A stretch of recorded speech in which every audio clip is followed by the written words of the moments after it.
Assalamu alaikum wa rahmatullahi wa barakatuh, and a very good morning, afternoon. Minister Goge, ministers, youth leaders from Pan-African Youth and Ethiopian Youth Council and Malaysian Youth Council, Izzat, and friends, I would say children, sons and daughters.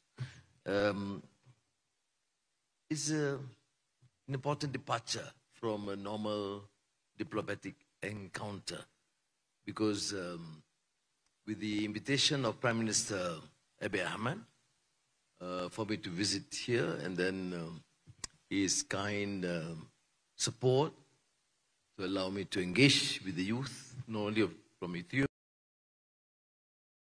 Africa, and the coordination by the Malaysian Youth Council. Now, let me share with you some of my observations about Africa.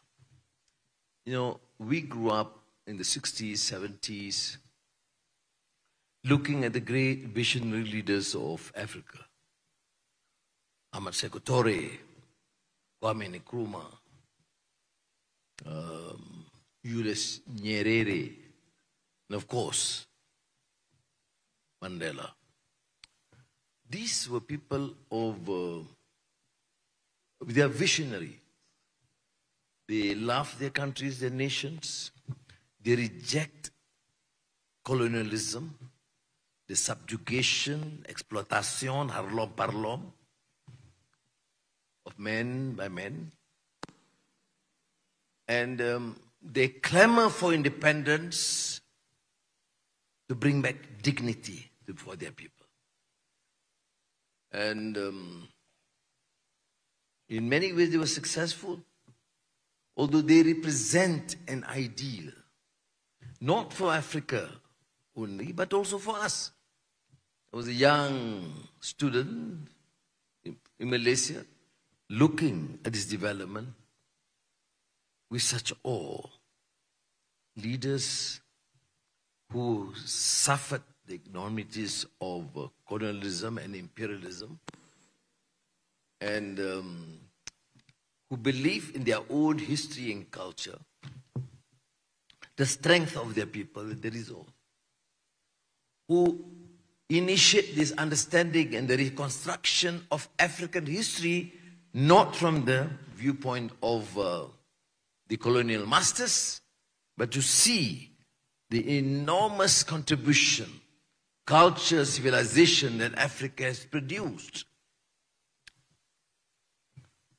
Izzat mentioned about the initial encounter between Islam and the Orthodox Church here, or Negus, or we call it Maharaja Najashi, that shows the level of tolerance, not only tolerance, the appreciation of the values of humanity and justice, the protection to those who have been oppressed elsewhere in the Arab world.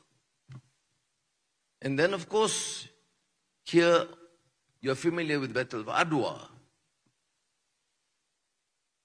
which epitomizes the struggle against Italian colonialism, but symbolizes colonialism, subjugation of people,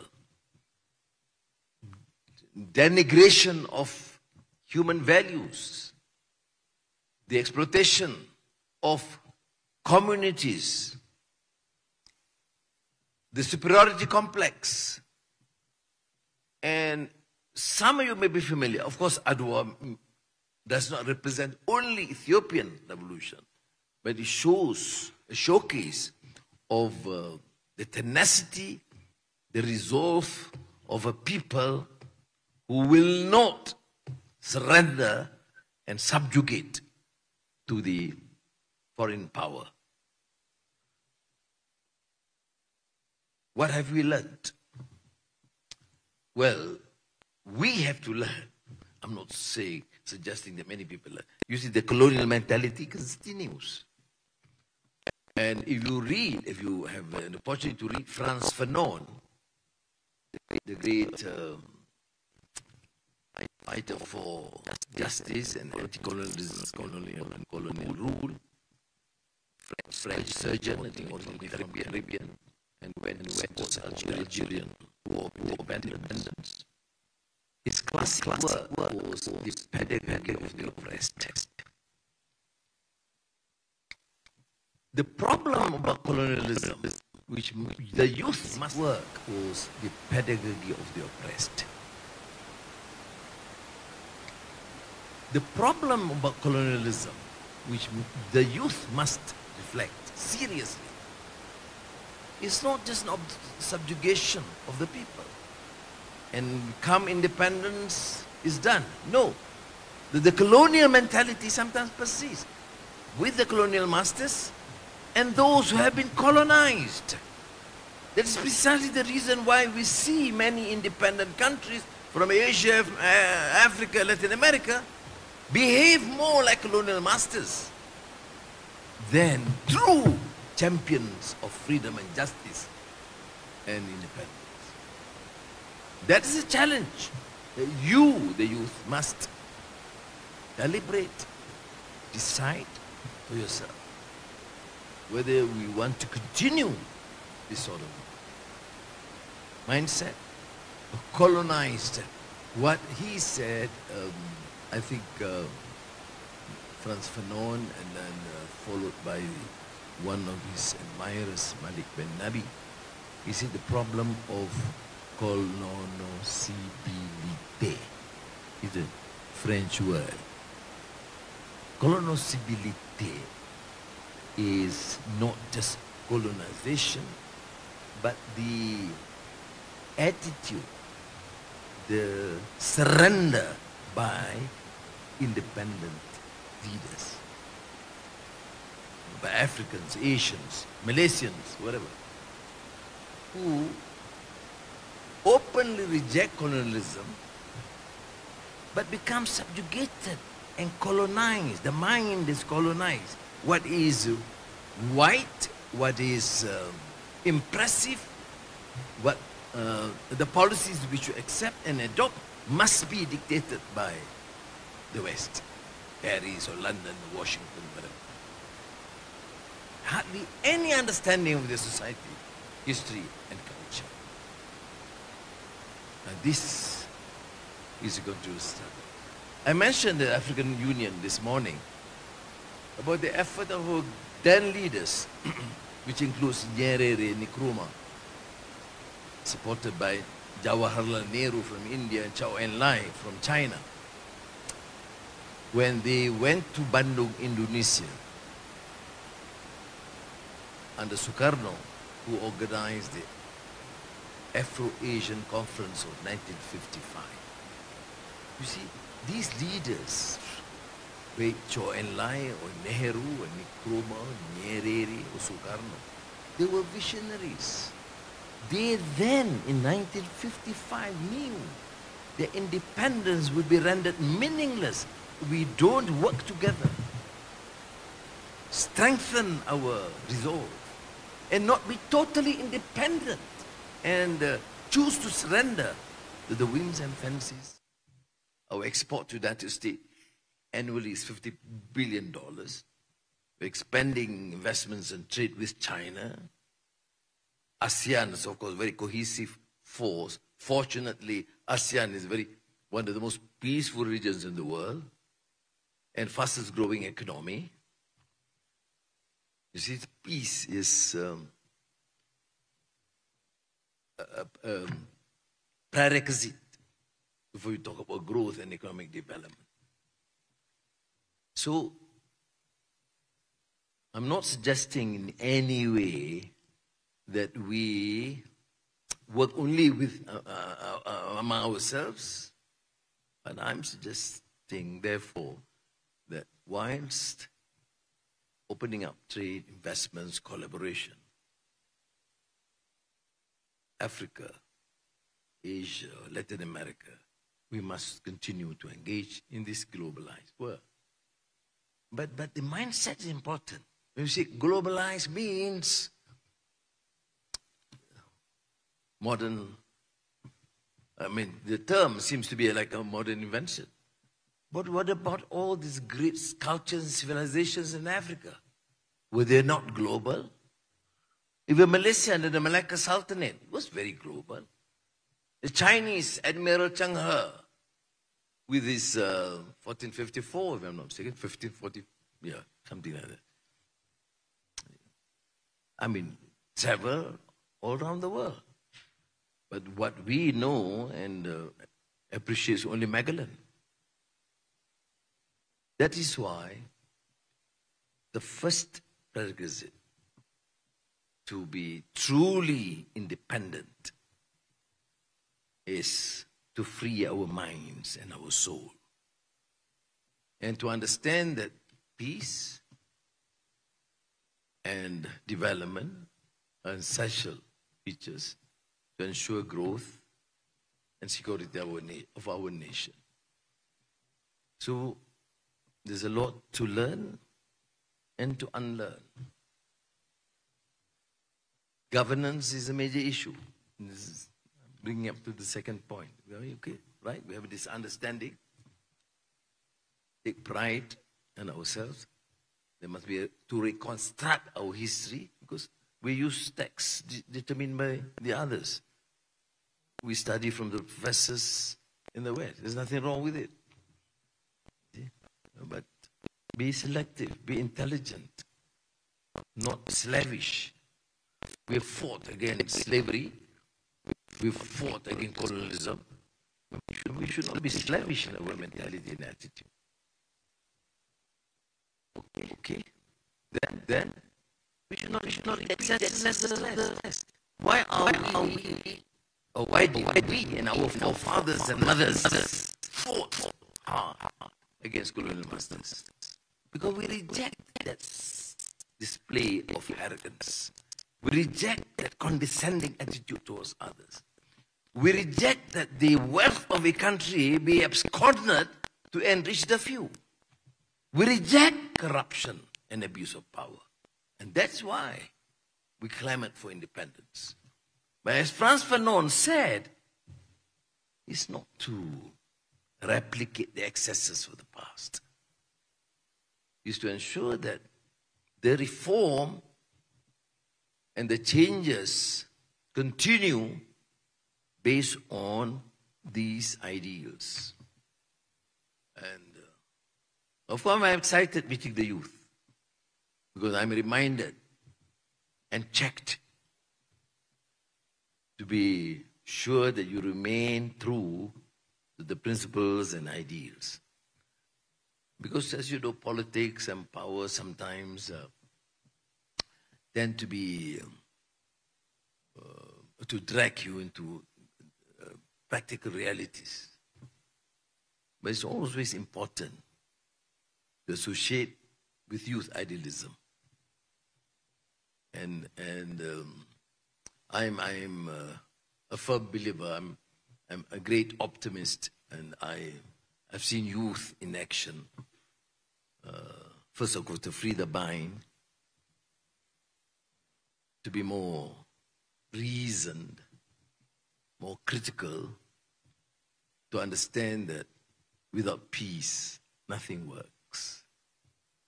And to secure peace means some form of understanding and compromise is required. And once you have achieved that, then you have to really look at the issues of governance. We have, of course, to be sustainable,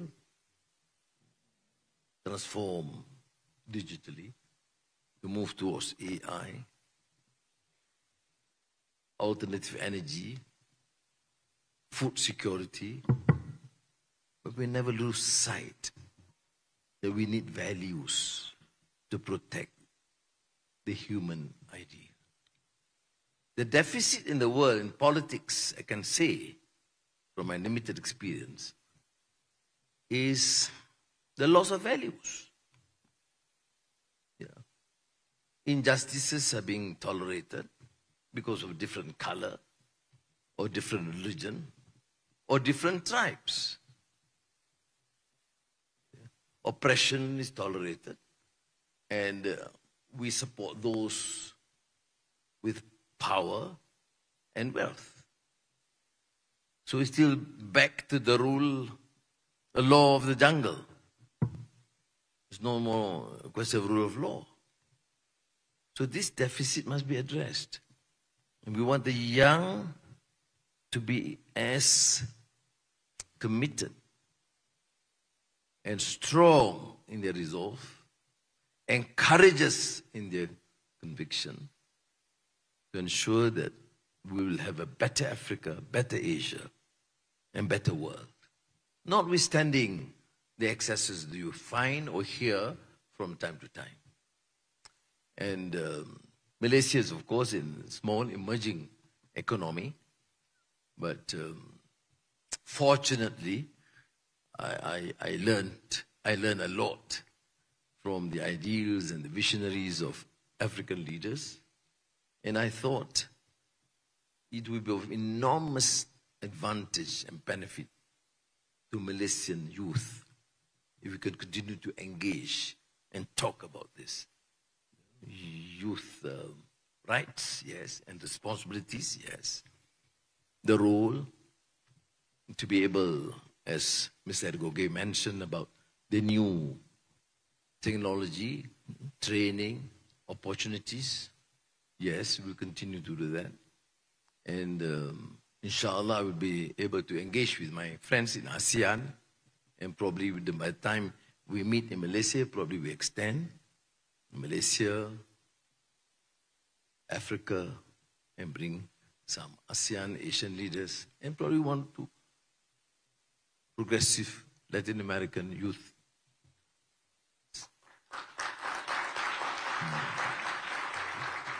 Because we will do that.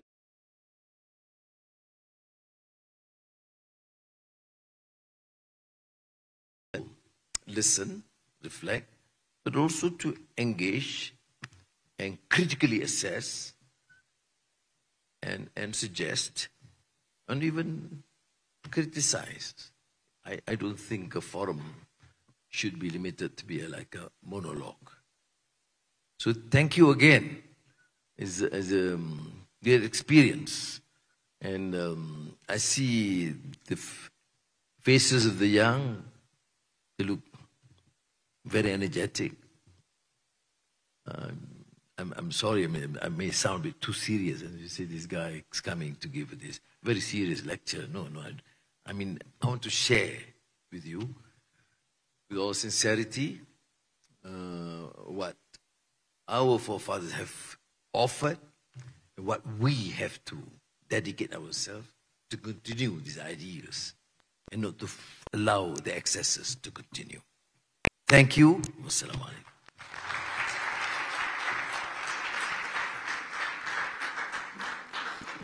Right, Datuk, we open for Q&A sessions. Is it good? Okay, so wow, now we open the floor to Q&A.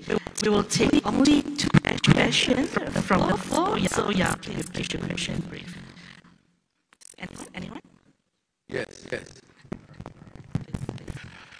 Thank you, excellent. Just should be very visible. One, I want to really thank you. Your revolutionary spirit is almost as African as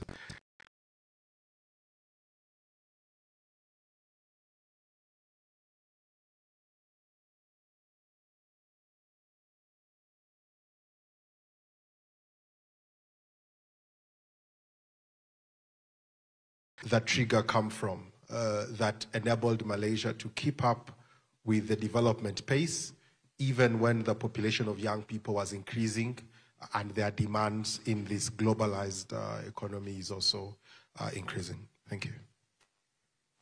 Well, we have our Malaysia or the region to have our own problems. I don't represent a view to give you a good positive story and propaganda. There are excesses too. There are issues of governance. Remember in the 90s, when there was this impressive, phenomenal growth registered by many of the countries in Asia, including Malaysia. The World Bank then published a report, the East Asian Economic Miracle. Now, most leaders were excited. Now, of course, I was happy. I was finance minister at the time. But I thought this sort of narrative does not necessarily help, because we lull into some complacency and culture of contentment, whereas there are some serious issues we have to address. Issues of governance relating to corruption, relating to inequality between the poor and the rich. So that made me realize that whilst we're thankful that people do give this sort of recognition, there are issues we have to address. And these issues, if not addressed, will result in the decline of the nations.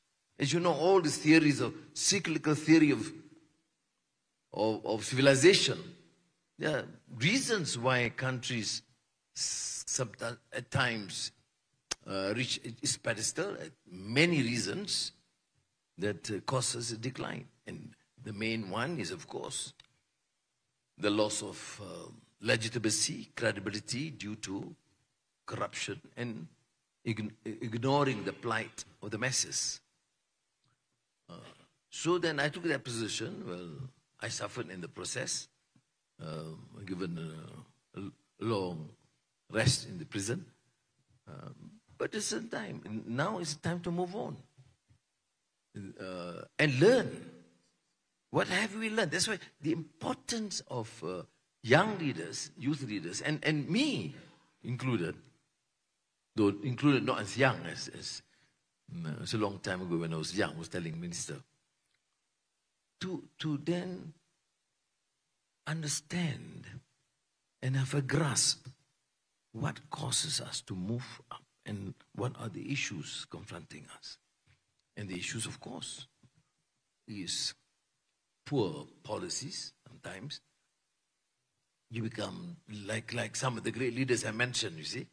They were great leaders, they were great nationalists, great revolutionaries, but sometimes their economic prescription led to poverty of the masses. So it is careful between engaging to be able to assess carefully and clarity of policies, economic, social, dealing with the excesses within the system, which led to this tendency to be, the authoritarian and dictatorial leadership, and the allowing for abject poverty in the midst of plenty, and again, grinding poverty and corruption. So, from that, then we move. So, fortunately, as I said, ASEAN is really a very peaceful region. There was, for example, some skirmishes between Cambodia and Thailand. A few people shot, and it became a big issue, which is good to my mind. And we see in some other countries, thousands killed, and well, it takes time to resolve. You see, there's a difference. And there was a consensus. All ASEAN countries, Seri Anwar, do something. We'll support you. So we did negotiate, and at least there is some ceasefire. And of course, it's working to resolve. How many shot? 2, 3 people shot, 5 injured, and became a big issue. The same like Myanmar. We continue to engage. At least it's not resolved. The case of Myanmar is not resolved, but at least there is that apparent readiness to engage, and there's some ceasefire in the sense that no continued atrocities inflicted upon minorities, religious minorities, or tribes. So is peace, dividend, political stability is required, and the clarity of policies, and to address some of the flaws. We shouldn't be just thinking that well, we have done the best. I go to anywhere in the world, they say, well, what great country Malaysia is. And you become, full of yourself, and will be creating a new problem. So objectively see what needs to be done. And the humility is important. Humility is important in youth, because then you learn. That arrogance will result in you thinking that you know all the answers. You don't. I don't have all the answers. The humility to acknowledge my limitations and therefore learn as much as possible and listen and observe. Okay, Ethiopia developed much later, but there are many positive traits that I can learn. You see? Of course, we can contribute in many ways too. So that is, to my mind, the exception about these countries. We have to be, we have to rush. We have to better discipline, efficient civil service, leadership that understand the need and the urgency to work hard, and to engage with the people, to appeal to them. They want to succeed. It's not just leaders, it's not just bureaucrats, it's the total resolve of the society. Thank you. All right, thank you so much, Yama Bahurmai. Okay, due to time constraint, I think I that... will give one last question if they want to. Oh, okay, yes. So yeah, please. Yeah, the lady and then the Secretary General. Yes, yes. Difficult questions, your minister will reply. Prime Minister, thank you so much for the special lecture. My question is that forums like this, most of the time, generate really brilliant ideas, but few of them actually turn into impactful initiatives. You're a man of great wisdom. What is your best advice in us in ensuring that this cooperation and this collaboration actually turns into lucrative long-term solutions and programs that can benefit our countries and the young people where we come from? Thank you. Thank you. Well, again, I don't claim to have all the answers, but from my limited experience, having, attending Youth Council, WAY, and those days, United Nations set up Youth Advisory Group to the Secretary General of United Nations, and I was one of the 12 sent to New York. And we all had ideas, and everybody wanted to submit beautiful resolutions. But what's important is to itemize. Item number 1, dialogue, means what? What do we do? Practically. We say training. We need new forms of training. TVET and upskilling. What do we do? Which ministries? Whom should we insist, or which ministry to contact? What is done in the past? We say, okay, better understanding economic issues. What are the problems? I mean, that is, to me, an effective, meaningful resolution, not just standards. It's just getting leaders to focus on these issues and make sure that at least by the time we meet next year, the 10 issues resolved, 90 not yet, but at least there's some progress. Yes, please. Okay, so Mike, please. Nobody dare say no to the Secretary General of Pan-African Youth. You see, actually we have extended our time, but because I know you don't never play around with the youth leaders.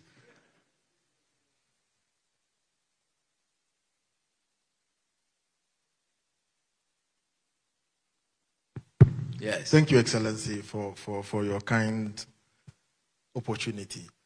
When you were elected, we were super excited because within the ecosystem, you were part of the youth ecosystem. You were part of WAY. WAY is being an institution that drives our integration. Malaysia is the current president of WAY, but it appears is dying under your presidency. We want to know from you, what's the commitment of your government to revive WAY into a global platform for young people?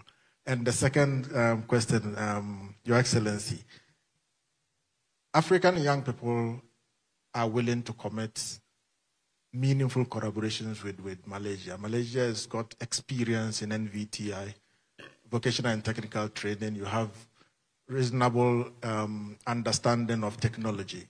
We want to know from you, Excellency, what should we expect from your government and from the people of Malaysia in terms of collaboration in these areas? Thank you.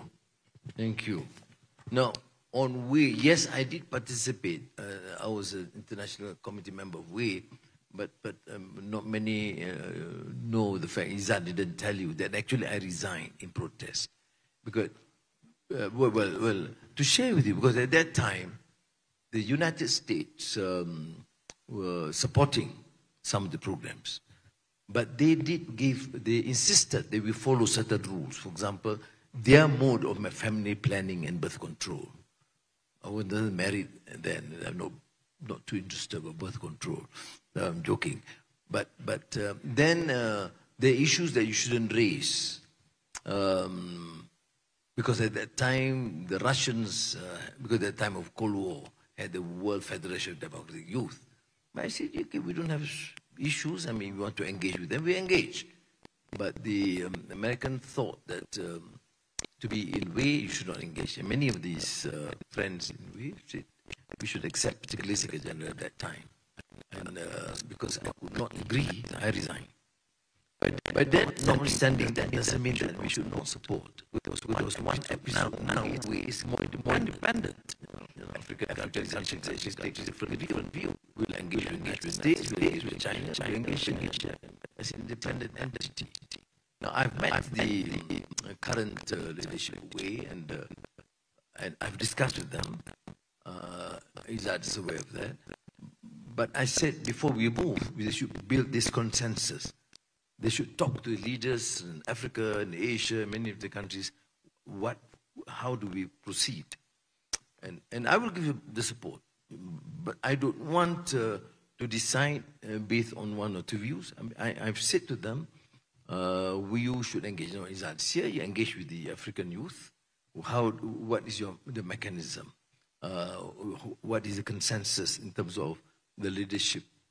So that we can support.